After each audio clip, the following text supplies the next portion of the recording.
Yo, it's your boy eBay Fight Predictions in the building, and I'm here to break down Miguel Baeza versus Khaos Williams. I call him Colin, but he likes to call himself Khaos, so I guess it is what it is. He's coming off a win, so I guess he's earned that name back again. But I mean, great fight. I love this fight. I cannot wait for it. Stylistically, I mean, this is a dangerous fight for both guys. I mean, I've done the tape study. Ooh, I was coming into this. I was very confident in Miguel Baeza. Now I'm not that confident in Miguel Baeza to beat this idiot. So this is playing with fire, damn near. But it is what it is. Let's talk about the stats. Both guys are unranked, but both guys, they look like in that trajectory. Goddamn eBay, speak.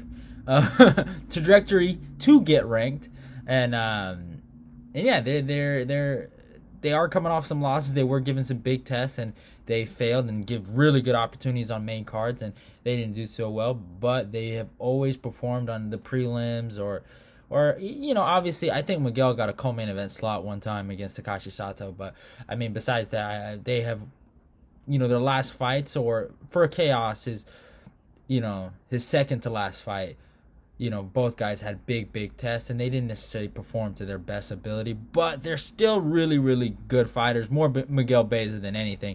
But I mean, Khaos Williams, he does have one hitter quitter power, and I mean, it is an interesting fight stylistically, and it's really technique versus power going into this. And we're gonna see. Miguel Baeza comes with a record of 10-1, fights out of Florida, age 29, a height of 6'2", it reaches 74.5.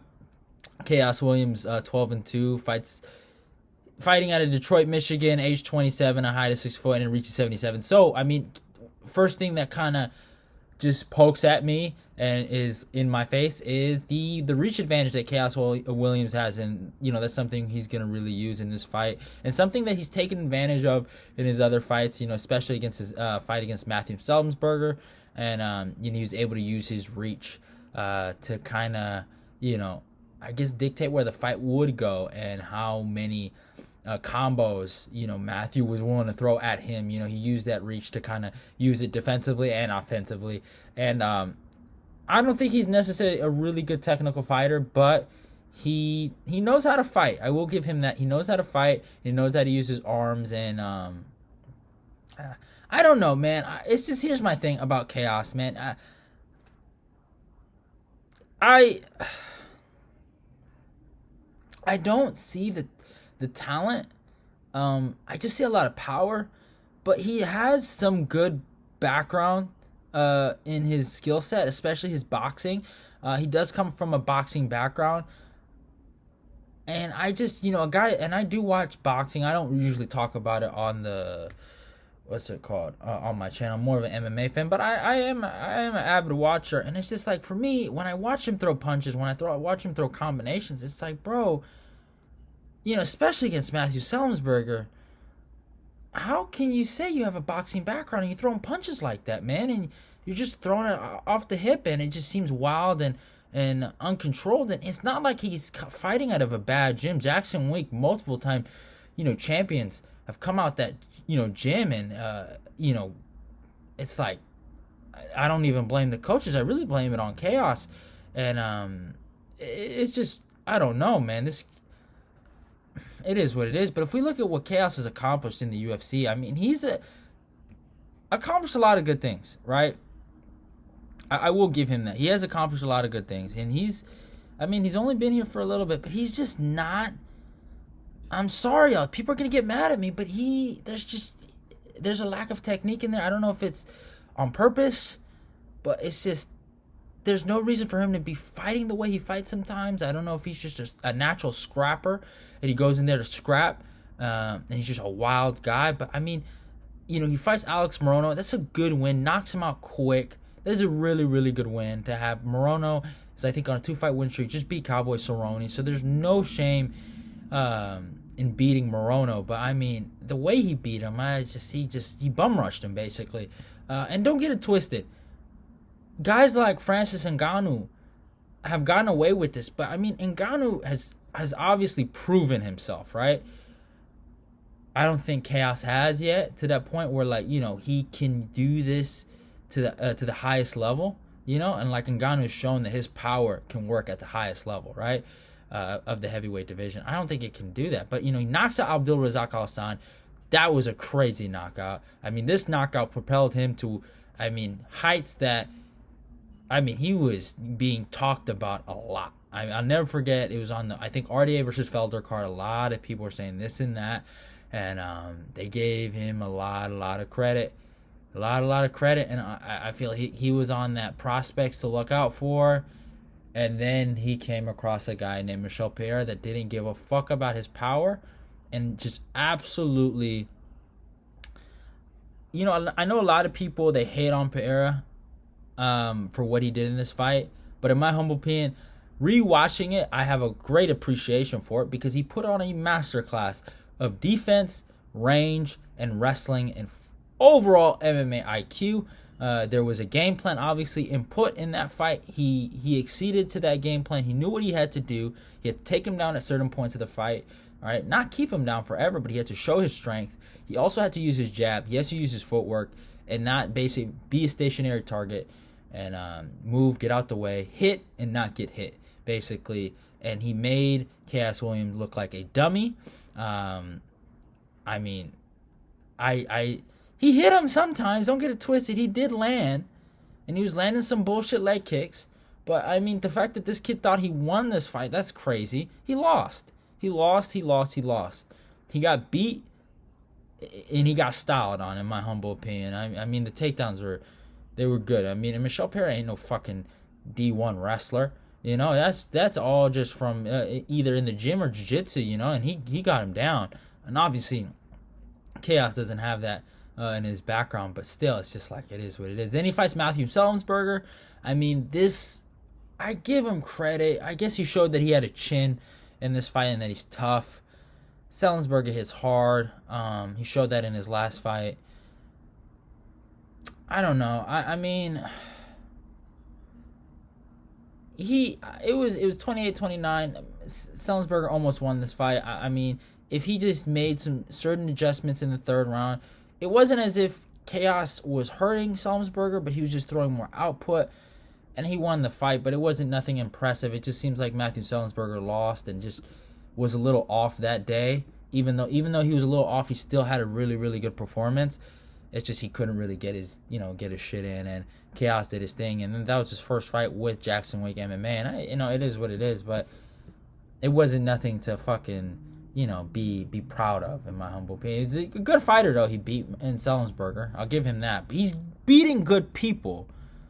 But I'm just like, he's just not looking good doing it. But if we look at a guy like fucking Miguel Baeza, comes on the scene on the Contender Series, beat Victor Reina, then fucking beats via leg kick, ground and pound, Hector Aldana. Then has, a crazy fight with Matt Brown. He got hurt in this fight, but comes back and just fucking knocks out Matt Brown, who just fucking destroyed that Lima brother. I forgot. Is it Diego Lima? I think so, right? Diego Lima, right? And he just fucking, laid that dude out. And he had a good performance here against Matt.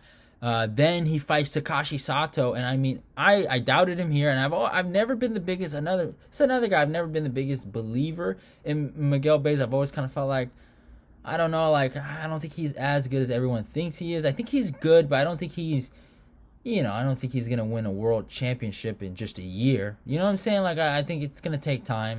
But I do think the kid is skilled. Surprisingly, I do give him that. But I just didn't think I didn't think he was just going to be Ponzinibbio the way everyone thought he was going to be Ponzi. I was just so shocked on how people felt about that. But, yeah, he got the arm triangle choke against Takashi Sato, and I doubted him here. And, oh, my God, a masterclass. He used his range. He won in the striking. And then when he felt like, I don't want to knock this guy out, I'll take him down. His wrestling looked impressive. Something that I am going to be calling on, especially against Khaos Williams, because I think that is his number one key to victory, and choked him out quick. And something that I like about Miguel is that he's working with a guy like Colby Covington, and that's something he should be happy about, that he's getting an opportunity to work with somebody like that. I mean, his wrestling is probably going to improve tenfold, and it looked like it improved against Takashi Sato. And then he fights Santiago Ponzinibbio. I told y'all, Ponzi ain't losing to this kid. And I mean, but he, again, this was the fight where it, you know what, it shut me up. It made me a believer, even though I was right. I was like, you know what, y'all, maybe this kid is all right. He looked absolutely amazing in the first round. I mean, oh my God, he looked good in the first round. His best round, the one round he won, and he looked amazing in there. And then in that second round, it was going good in the beginning of the second round, but Ponzi was able, to take advantage with that jab, especially that jab, that double jab too, that Ponzi was able to land on him. And then he would change it up, right? Because then Miguel would be expecting it, and then he'd do a double jab and then a rear hook, and he would really hurt Miguel. And Miguel kind of overused the high guard. That's something that he's going to have to worry about in this matchup against Khaos, is the high guard. But I mean, he stayed super tough, took so much punishment, especially in that third round. He took so much punishment. The last fucking 10 seconds, these guys are slinging it, and Ponzi's just laying him out. And not laying him out, but just putting it on him. And it looked like he kind of tired. And that's the issue with high guard and, keeping your hands up. Even though it does protect you, it does cause more fatigue, because you are using your arms and you are keeping them up a lot longer than other people, and also it kind of distracts.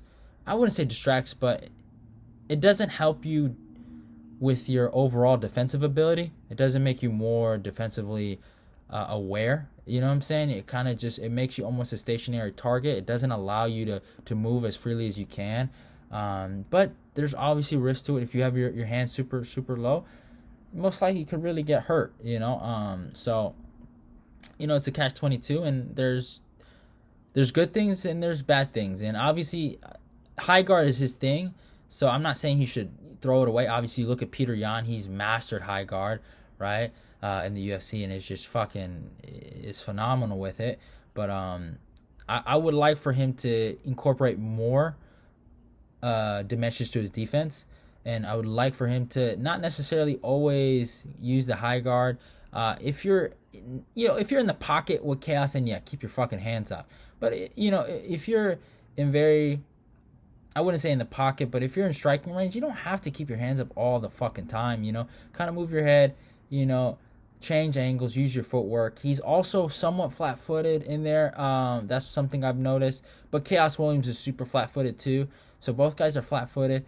But I mean, Miguel's I guess I'll give Miguel an excuse, because he does, utilize leg kicks. So it's kind of like a Muay Thai kickboxing thing that's why they're kind of flat-footed, and he's going to be throwing those kicks, so that's something that you can see. But besides that, I mean, he fought, Ponzinibbio.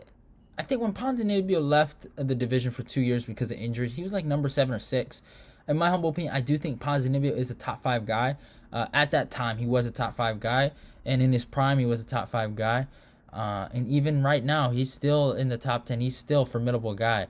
Ponzinibbio is better than any person that Khaos Williams, just in terms of resume and in terms of what he's accomplished, is better than anybody Khaos Williams has ever fought. Miguel Baeza can either lose something from that war he had with Ponzinibbio or gain something that he had with Ponzinibbio. Miguel Baeza is a legitimate prospect. He is something to look forward to. Khaos Williams he's nothing to look forward to. I know I'm going to sound super mean to the kid, but I mean, I just don't see it. And I'm a brother too, but I just do not see, besides the power, I just don't see a lot of skill. And I think Miguel Baeza, if he uses his skill and uses all of his weapons, he should win this fight. Obviously, I think he's the better wrestler. I think he's technically has the better striking. I think he should win this fight by decision. Move his head, get his head out the way of the power. But that does scare me though, because he took a lot of damage against Ponzinibbio, got hit a lot. And fucking if Khaos lands on him, it's good night, Irene. So that's something he's gonna have to worry about. Even though his name is fucking Colin and he ain't that special at anything, motherfucker can hit. Motherfucker can hit. So I'll give him that. So obviously I'm gonna be taking Miguel Baeza by decision, but I'm still a little worried because fucking this dummy can hit hard. The Ox Fighter is the dumbest nickname I've ever heard. But again, he hits fucking hard. You know what I'm saying? So it is what it is. I hope you guys enjoyed the video. Go follow me on my Instagram. Go follow me on my Twitter. Miguel Baeza by decision. And yeah, it is what it is. If you're new, subscribe, like, comment, share the video. Let's get this eBay Fight Nation growing. Love y'all and goodbye.